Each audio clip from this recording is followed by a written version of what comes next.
নমস্কার, মৌসুমি স্টেটিটিটসে আপনাদের স্বাগত জানাই। চলে এসেছি দুর্দান্ত স্বাদের একটি রেসিপি নিয়ে।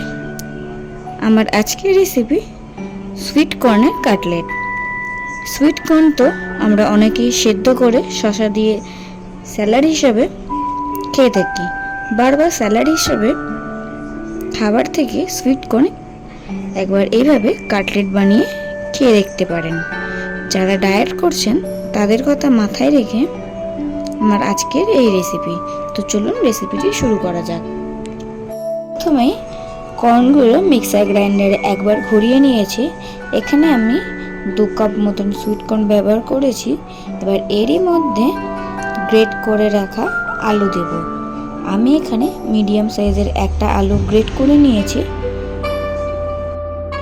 এবার একে একে কুচিয়ে রাখা বাঁধাকপি দেব 1 কাপ পরিমাণ, গ্রেট করা গাজর দেব ছোট একটা, 2টো পেঁয়াজ কুচিয়ে নিয়েছি, একটা ছোট সাইজের টমেটো কুচি দেব, পেঁয়াজ পাতা কুচি, ধনে পাতা কুচি দিয়ে ভালো করে মিশিয়ে নেব।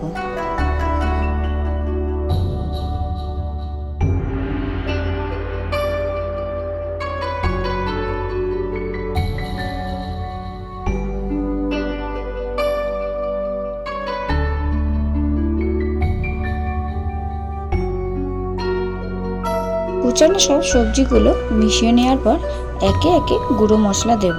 প্রথমেই দেব 1 চামচ লঙ্কা গুঁড়ো, 1/2 চামচ নুন, ধনের গুঁড়ো 1/2 চামচ, চিলি ফ্লেক্স 1 চামচ, চাট মশলা 1 চামচ, গ্রিন চিলি সস 1 চামচ দিয়ে মশলাগুলোর সাথে আরও একবার মিশিয়ে নেব।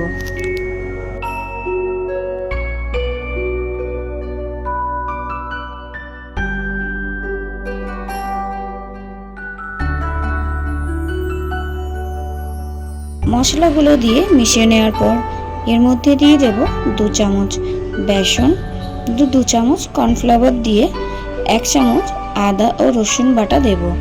সবশেষে ম্যাগি মশলা দিয়ে ভালো করে মিশিয়ে নিয়ে 5 মিনিটের জন্য ঢেকে রাখবো।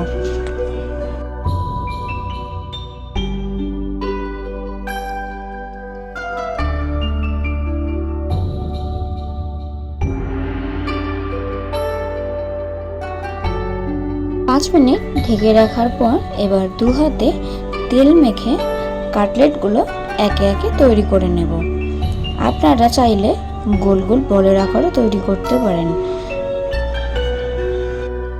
দেখুন সব কাটলেট আমার তৈরি। এবার একে একে কাটলেটগুলো বিস্কিট গুঁড়ো দিয়ে ভালো করে কোটিং করে নেব।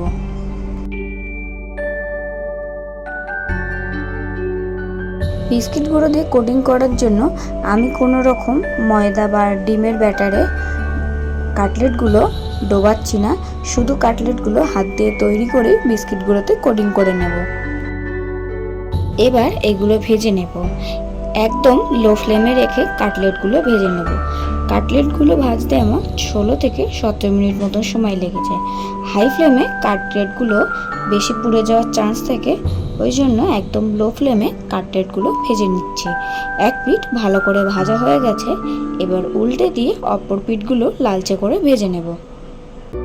কাটলেটগুলো লালচে করে ভেজে আমি একটা পাত্রে তুলে নিয়েছি। এবার এটাকে সার্ভ করব। সন্ধ্যায় কফির সাথে গরম গরম এই কাটলেট সার্ভ করুন। তাহলে ভিডিওটা আজকে এখানে শেষ করছি।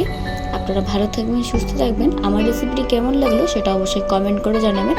ভালো লাগলে একটু লাইক করে দেবেন। আমার চ্যানেলে নতুন হলে চ্যানেলটি সাবস্ক্রাইব করে দেবেন, যাতে নতুন নতুন ভিডিও আপলোড করলে সেটা আপনাদের কাছে তাড়াতাড়ি পৌঁছে যায়।